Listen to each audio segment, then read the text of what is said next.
for you. We live in a world where you just don't know what's going to happen from day to day. Health risks, financial challenges, world issues. There are so many things going on that we just don't know where to turn, who to turn to, and when to turn. And so I'm praying that this series of meetings will be a way of helping you trust in the one source that we can find peace and harmony, and that is Jesus. It's so wonderful to see you all here today. You know, I woke up this morning, I was just working on my messages, and I looked outside, the sun was shining, and I just wondered if anybody would turn up tonight. So you are my special friends. You know, I love you all deeply because you turned up tonight on a bank holiday weekend. It's a joy to be here. My subject, as I said, for today is the secret of a happy home. The secret of a happy home. And I'll be speaking especially to parents and carers today. My subject tomorrow is sleeping with the enemy. You know, sleeping with the enemy. I'll be looking at the truth, the Word of God, and how it has become, unfortunately, corrupted over the many centuries.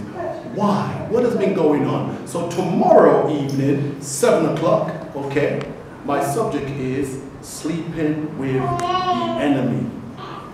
Let us bow our heads at this time, shall we? Father in heaven, as we begin to take another journey tonight, Lord, our subject is the secret of a happy home. What makes a home happy? So many of our homes are breaking in conflict and disarray. And I pray that your Spirit will speak through this speaker this evening, and that all who are gathered here today will indeed be blessed. For I ask this in Jesus' name. Amen. Amen. The secret of a happy home. The inventor of the iPad, the iPhone, and the iPod, Steve Jobs, when asked, does his children enjoy these technologies, he responded by saying, I don't allow my children to play with them. In fact, he says, we limit the use of them in our home. If you was to Google Steve Jobs' view on parenting, you will see the interview or read the article. Because basically he says, I don't want my children to go through what I went through. I became addicted to technology. It isolates you. It makes you unsociable, and therefore I did not want my own children playing with the inventions I had made for the world. You just have to look around you today and you'll see children, teenagers, adults on the phone, on the iPads, and on their iPods.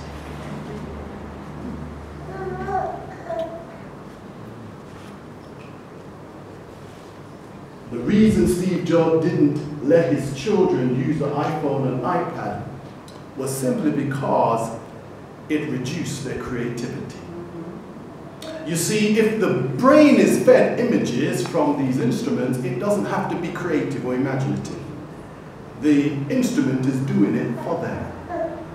And for Steve Jobs and others like him, they limit its use.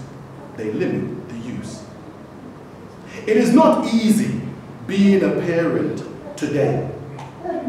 And according to one study, there are 4 basic parental styles in raising a family.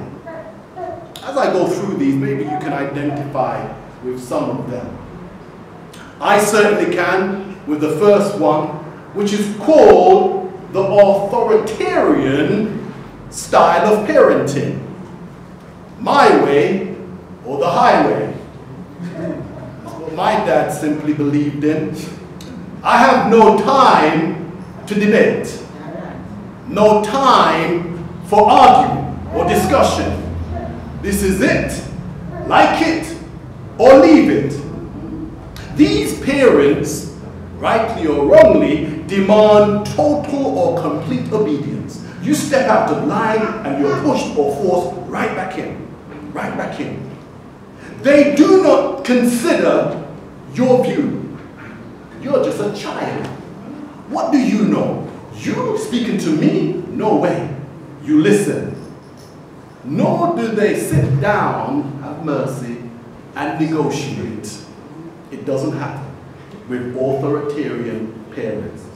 For example, when a 3-year-old grabs a toy from her friend, an authoritarian parent would demand that they return it immediately. Yes.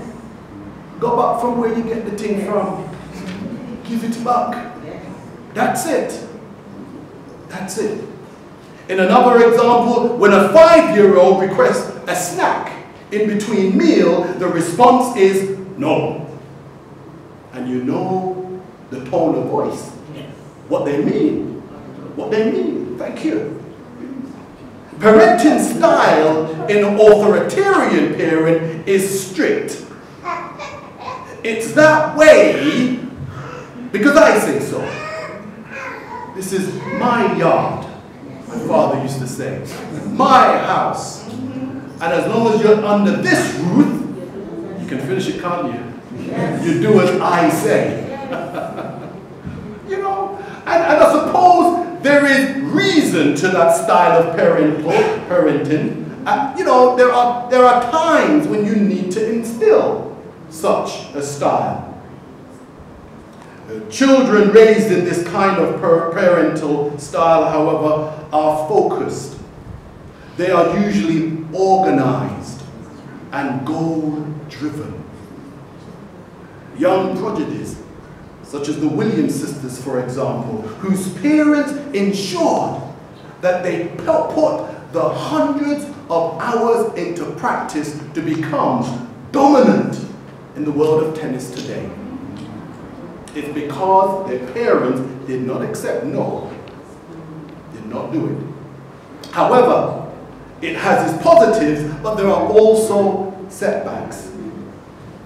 Limited social skills are in these children, and some of them lack the ability to make decisions themselves. They rely so much on their parents. Let's move on. The next style is the permissive style. Permissive style. These are parents who overindulge, or as we would say, spoil their children. Oh, leave them alone. They're just, you know, expressing their creative energy. Mess up the place, won't sit down, you know. Let them be, they're being children. Then we'll play, then we'll make mess. So they leave them. They leave them. They leave them. In the case of a 3-year-old who has taken the toy from their playmate, the permissive parents chooses not to intervene and believes that her child should be able to express his or herself. In some cases, the permissive rationalizes that her child has a rightful ownership to the toy. You know, sometimes I used to come home, well, my brother used to say on occasions, not myself personally, but he used to come home and get into a bit of a scuffle with a boy at school. And my dad, being the man he was, usually he would say, well, I hope you don't bring any trouble to this house. You understand? But there were occasions when he would let his guard slip. And he would say, so what did you do to the boy? Yes. You know, okay, you got into a scuffle and okay, I can see all the shuffle, but how does he look? Yeah. And I could just see, well, Dad, that's not really the way you should be handling it. But in his mind, he wanted to know that my older brother could handle himself. Handle himself. But sometimes you can be too permissive and you can overindulge. And this is what this style of parenting is. In the case the permissive rationalizes that her child or his child has the right. When a hungry child requests an extra snack, the permissive parent allows he or her anything they would like in the fridge. Go ahead, son. Go ahead, Sarah. Help yourself. The fridge is there, without any limits or restraints.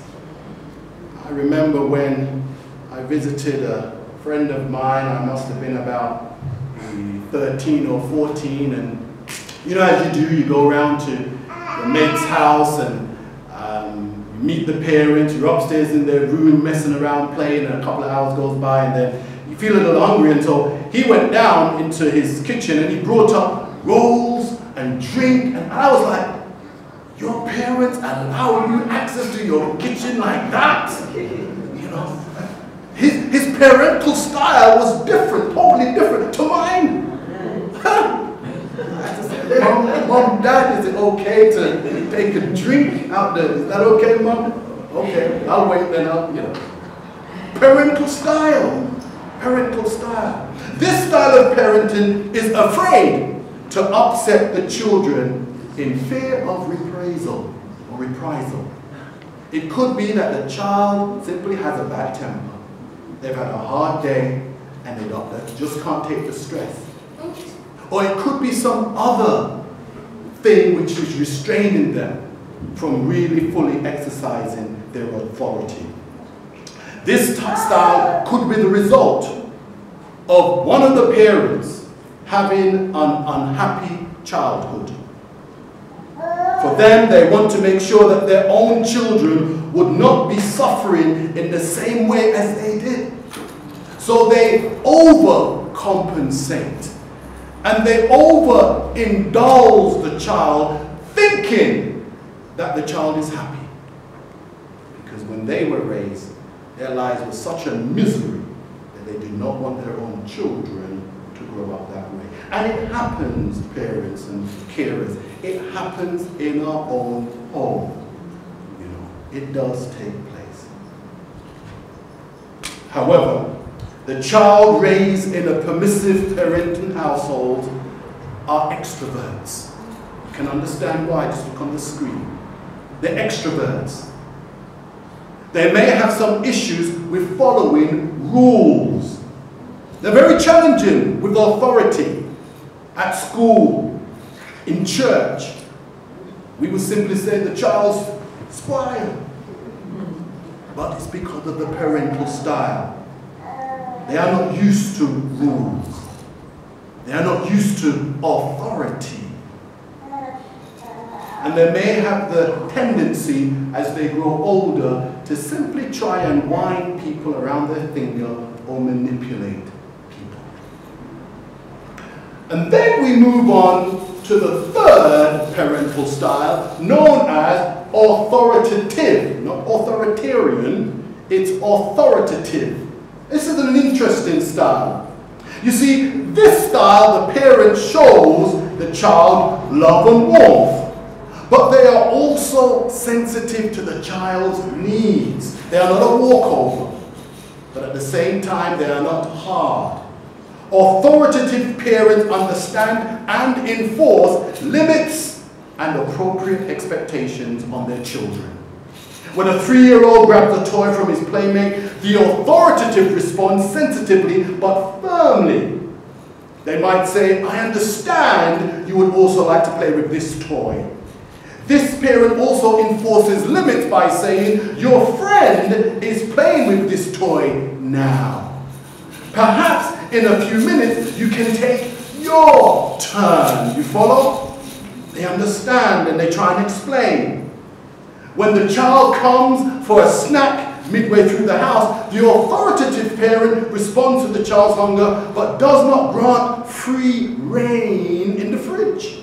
No, they will select something healthy. You listening, son? Healthy. I couldn't help that.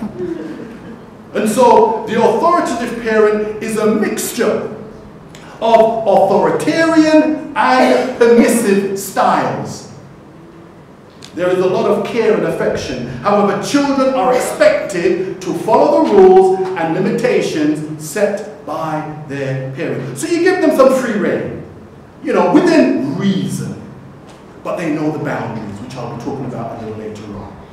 Families who practice authoritative parenting apply a sort of reward system. You know, some of us may have used it in the past. Well, you simply say, I say to my children, well, listen, son, you do well in your exams and we'll go for a meal, you know.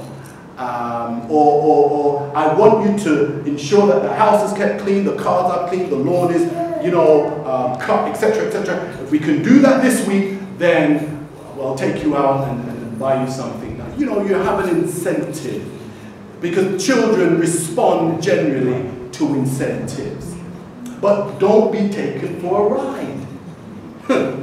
Because as they get clever, they won't do anything unless there's an incentive in place. And so you have to get the balance right in this style of parenting. And then there is the uninvolved. The uninvolved. Uninvolved parents offer little affection.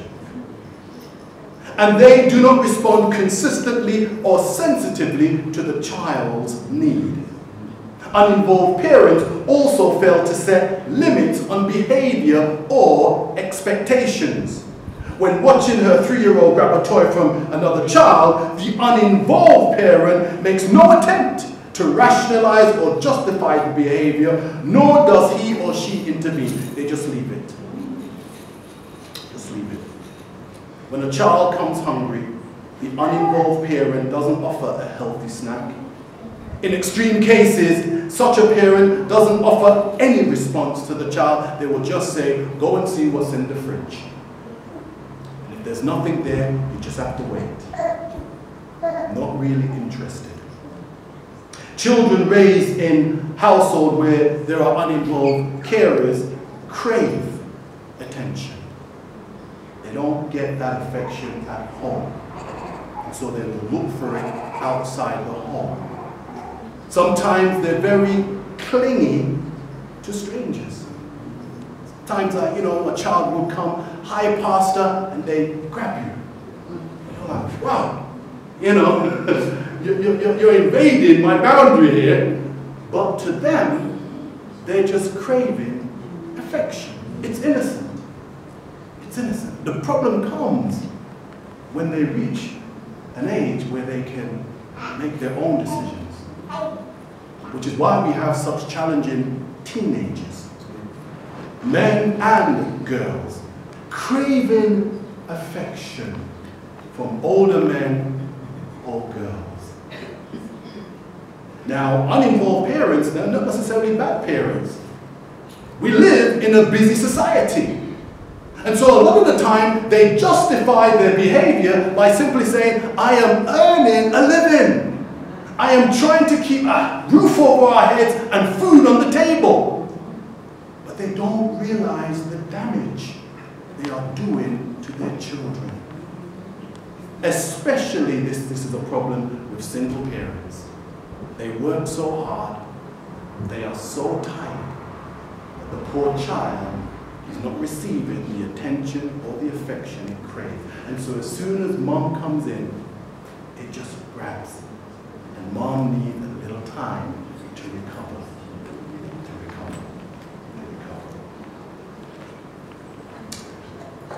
Uninvolved. Although the parent makes sure the basic needs of the child are met, there is little communication and interaction between parent and child.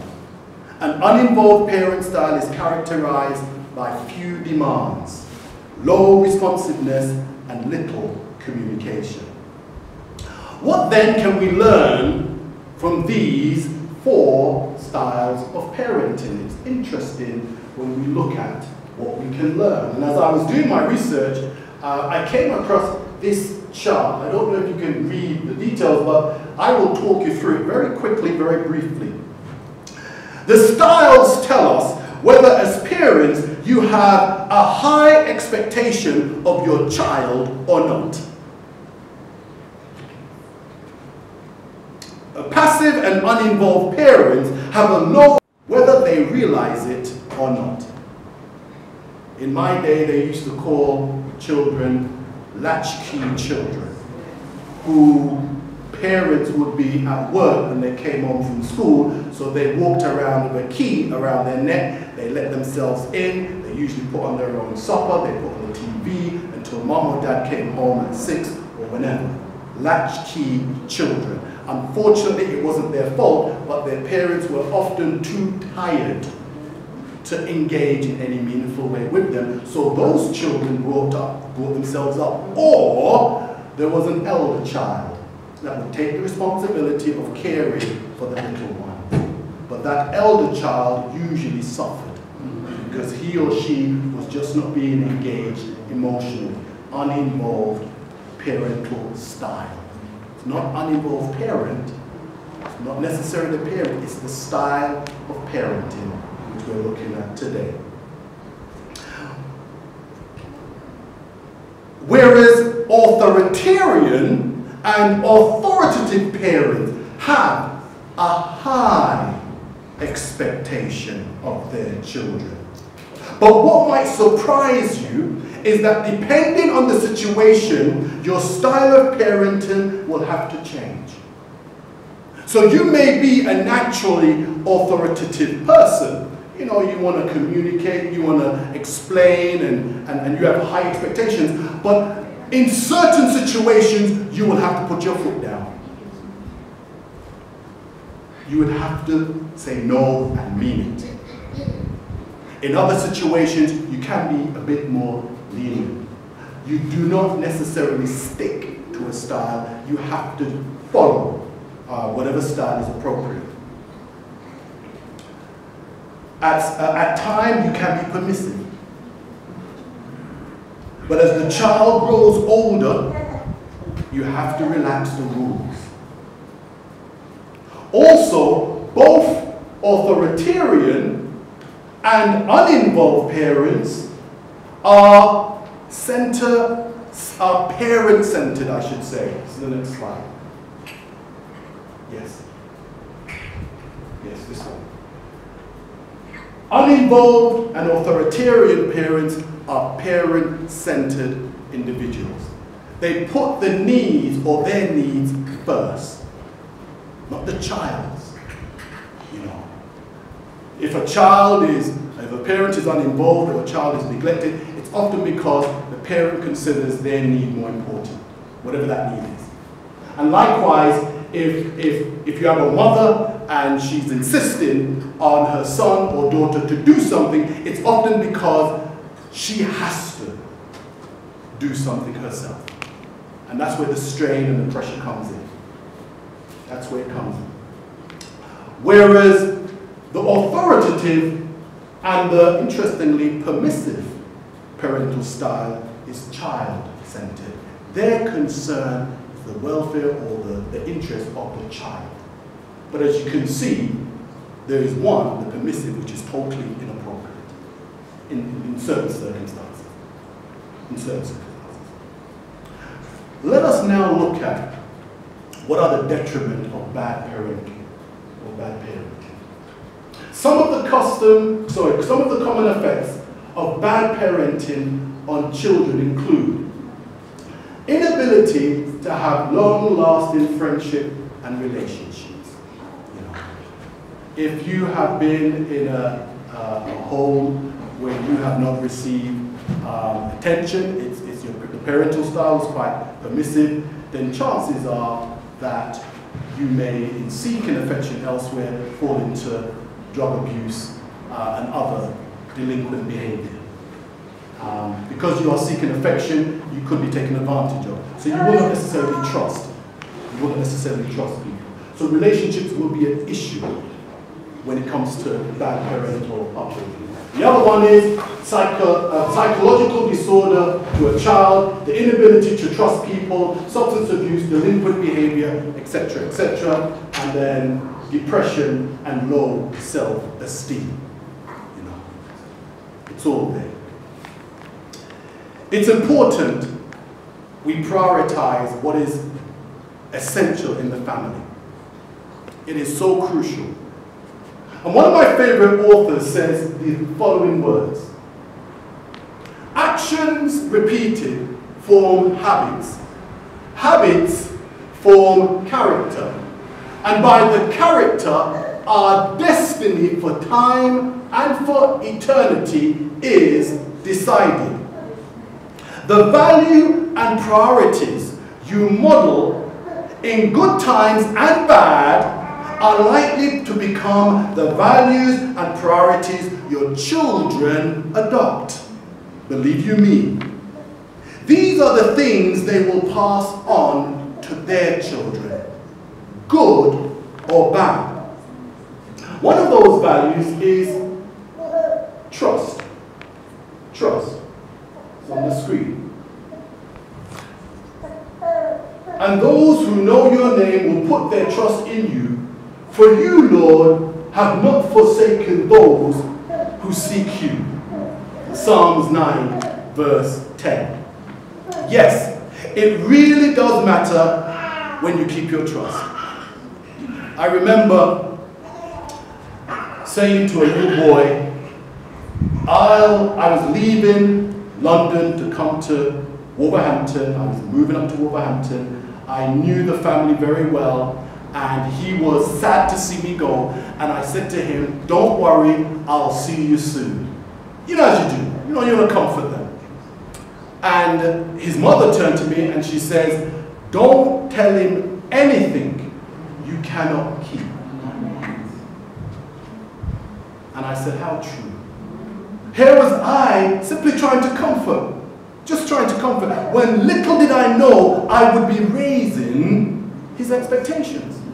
I had no intention of coming down to visit him. It was impossible. If I'm around in a year's time, I won't forget you. You know, if I don't, you'll grow out of it. You know what I mean? But his mother realized the value of trust and keeping your word. And children pick up on that. My boys, I am telling you, they have memories like elephants. You know, they come to me with things I don't remember. Dad, my son was saying, remember, you promised to build me a go-kart. I was like, when did I promise? When did I, you know? And I did. I promised a few months ago, son, when it comes to the holidays, we're going to go, we're going to build it. You promised, Dad. And he's right. Some of them, be careful what we promise. You know, it'll come back to haunt us. But it's important to children. If we give them the model that you can break your word, that's the parents, then they will grow up not trusting anybody. In fact, they will grow up breaking their word too. They'll think, well, it's no big deal. You follow. But when you keep it, and you instill the importance of trust and keeping your word, they will keep theirs too. In fact, it gives you greater authority to pull them up when they break their word. Because they can't then turn around and say, well, Dad, Mom, you do the same. What about? So we need to instill trust in our children. The disciples knew that they could rely on Christ and trust his every word. And Jesus never let anyone down. If our homes are to become places where our children are to become model citizens, they have to trust us as parents and instill trust in their lives in an early stage. It was because Noah's sons believed that they could help him build the ark and save the world. It was because of trust. When he came to them and he told them of God's vision, if they didn't trust him, they wouldn't build the ark. For over 100 years, come on. Well, he preached for over 100 years, but that was going on. They had to trust what he said. That was there. Noah proved he could be trusted.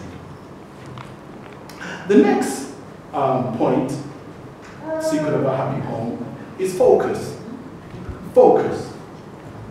Ascribe to the Lord, your heavenly being. Ascribe to, off the screen, it's on my phone. Ascribe to the Lord, your heavenly being. Ascribe to the Lord glory and strength.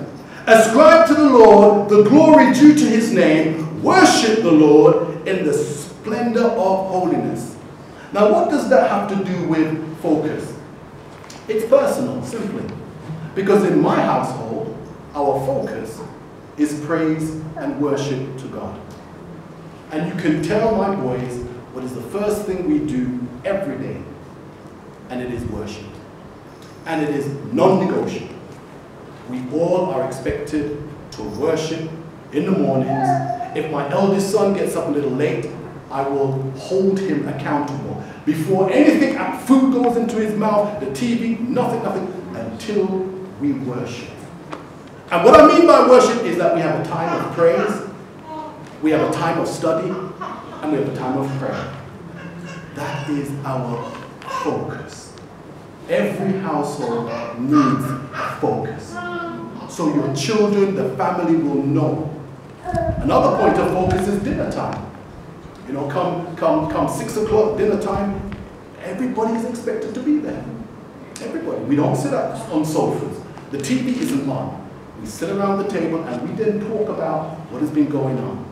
You know, what's been happening in the family in London, catching up with my wife, how things are going, how the boys' schooling are going, any problems, you know, who's going to wash up the dishes afterwards, and any squabbles. We have it at the table, we sort it out. It's like a little meeting session every day.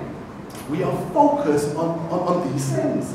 Every home needs to be focused. And so you may have your own vision statement. Ours is one of worship. But you may have one of worship or whatever focus you choose to do.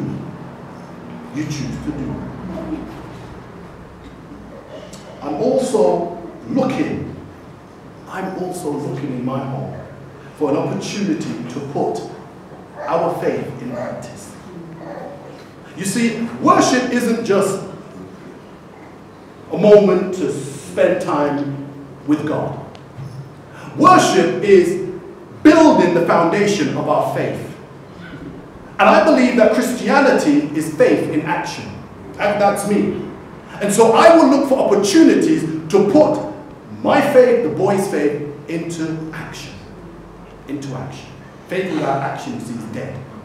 And for children, for a home to be actively involved in some sort of mission increases their faith. When children are brought up in a home where they can see the living faith, my son, my wife, the Lord has answered our prayers in this way. He has given dad, food to put on the table when I had no money. Or let's return and pray that as we give this tithe and offering to the Lord, that he will bless us twofold, threefold, tenfold. And the Lord answers those prayers. It builds confidence and faith in the children in the home. We have to instill faith in our children. And then my next point is boundaries. I can't speak enough about boundaries. It says here, Father, do not provoke your children to anger, but bring them up in the discipline and instruction of the Lord. Discipline. Boundaries are essential. Children respond better when they know where the boundaries lie. You try disciplining a child and you said, well, son, you were meant to come home at 5, and he said, well, Dad, last week it was 6. And that's why I'm coming home. I said, well, what do you mean last week? Yes, you said 6 and I said, okay. And then he comes home at 6 and then you change the rules again. If you make boundaries, you've got to stick by them consistently, or else you're up for trouble. You are up for problems. Boundaries are about taking responsibility for our own lives.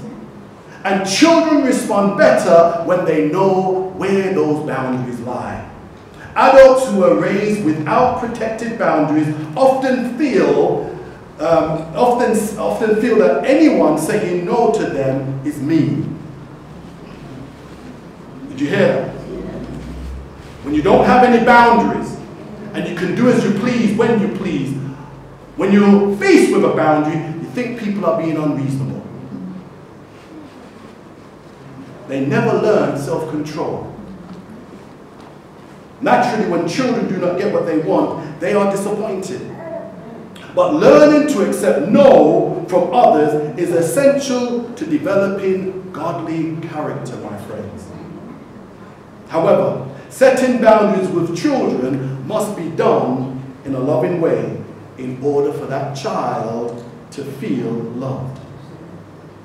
Fathers, do not provoke your children to anger, but bring them up in the discipline and in the instruction of the Lord. Set your boundaries. I found one of the most effective ways of bringing children up is by establishing Christian principles in the home early on and maintaining firm but fair boundaries. And what I say by that, I actually sit down, my wife and I, we will discuss it, we will agree, and then we sit with the boys. We say, okay guys, this is what we're going to do. And we set the boundaries. If they want to object, if they want to complain, this is the time. Because when we decide, that is it. Whether you like it or not, that's it. End of story. It creates a spiritual environment for children to develop when they know that there are clear rules for them to follow. Working with children in a children's home, I had the privilege of working in Nottingham for a number of years as a residential social worker. I know the value of boundaries. Brother, if you don't have them and you're in a children's home with the 8 or 9 children, they will run bedlam. They will run riot. I'm telling you. And so it was really interesting, you know, working. And I had 2 key workers. I was a key worker, I had 2 children. And there were different personalities, but they had their challenges. And one of them just did not want to work with boundaries. It didn't matter what I did. He was a persistent absconder. The moment the window, the door, any opportunity came, he was out. He was running out. Where to, I don't know. So 9, 10, 11 o'clock at night, he was only 9. 11 o'clock at night, I would have to be out in the woods, in the rain. Sometimes I'd have to call the police or something, looking for the child. And then, as time went by, we developed a relationship. I began to sit him down and talk to him about the need for him to be safe, the need for him to listen. These aren't, you know, these rules, these boundaries are for your own safety. Please, give me a break. Let's work together and everyone can be happy. It took a while. I had another child. I just have to breathe deep when I mention it. And, you know, very disturbed young man. Very disturbed. I remember when he first came into the home, swearing like a trooper. This is like a 6-year-old. Every other word was blue. You know what I mean? Bleep, bleep, bleep, bleep. We prayed, well, I prayed in my heart, and, you know, we started to work with him, to nurture him, to, you know. And I remember coming on the shift, it was the child nobody wanted. No, because they knew they had a hard 8 hours in front of them. And I always got the wrong end of the stick, so I ended up working with him. But over time, we developed a relationship. And my work colleagues, my supervisor, knew I was an Adventist Christian. And at nights, I used to tell them, listen, the only way you're going to settle this boy is when you tell him stories. I have to tell him stories for him to settle at night. Otherwise, he's going to be running around, waking up all the other children. And they said, Carlton, whatever it takes, do what you need to do. Settle the boy. And so as you know, I'm a Christian, and so I'm reading bedtime stories. I'm telling him about Jesus, and I'm telling him about his adventures, the miracles, and everything. And this guy's absorbing it in, he's soaking up, he's just soaking up. And one day I remember having a story and finishing it, and falls asleep. I creep out of his room and down the hallway, and all of a sudden, Carlton, Carlton. I'm thinking, oh goodness, okay, what is the problem? What's the matter now? He says, God bless you, Carlton. And you know, I went to my supervisor and I said, listen, can I take him to church? I said, I'd like to take him to church. It's, as we know, we have our political correctness and we're not meant to cross the boundaries, but you know, sometimes the Spirit leads and you know, we make these requests, and my supervisor says, Carlton, do what you must. He said, do what you must with the child. So I took him to church. Adventist church in Nottingham. He loved it. He loved it. I remember the first time I took him and we were doing song service. So I said to the kids, hey kids, okay, what song would you like to sing? Who has a favorite song? So this young boy put his hand up and he's like, I'm thinking, oh brother, what is he going to request? You know? I said, okay, what would you like to request? Jingle Bells. It was the only song he knew. The only Christian song he knew. And I said to everybody, it's like June, you know, that's the sun, you know, beaming down. Let's sing Jingle Bells. And we all sang Jingle Bells. We also have boundaries. I'm talking about boundaries. He responded to boundaries. And by the grace of God, he broke through. Parenting is so essential, church, visiting friends. Parenting is essential. We have to seek to ensure that whatever style we use, authoritarian, passive, authoritative, or unobtrusive, that it will seek to help develop our children. They are the future now. And a lot of the problems we are seeing around us can be avoided if parents are more engaged. I read a statistic in closing. Whether it's still the case now, I don't know, but 1 in 3, probably more now, 1 in 2, children are raised in single parents, by single parents. And you know, there's this issue about absent fathers not being around. I have a daughter, my eldest daughter. I broke up with her mother when she was 5. And it always troubled me. How am I going to influence her when I'm here in the north and she's in London? Mother and I just couldn't work out. And I made 2 vows. I made 2 vows. The first vow was I was not going to be an absent father. Though I wasn't with her, I would still play a part in her life. That's the first thing. If you are there for them, if you're there to help, to support, it makes a difference. It makes a difference. And the second vow I made is that I will never have a child out of wedlock again. Because it wouldn't be right. It would not be fair on the child. And my appeal is that for us all, that we will ensure that when it comes to raising a home, we would seek to do it when we are ready. Don't rush into it. It is a big commitment. A wonderful blessing, yes, but it has a lot that we have to do. And for some of us, unfortunately, the commitment just isn't there. And it isn't we that suffer, it is our children. And our children are our future. And so I pray that as we look at the secret of a happy home, I've just touched upon issues regarding parenting. Later on in the week I'll talk about enriching our marriages. I think that's either Friday or one of the days. I'll share that with you tomorrow, but I'll be talking about enriching marriages.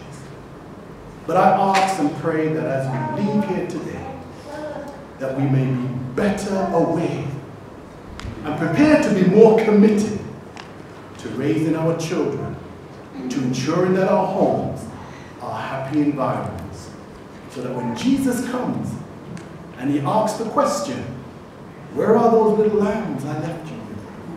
Where are those young ones I left in your responsibility? You can turn around and say, Lord, here they are. And I thank you for allowing me the privilege to be part of their lives. Amen.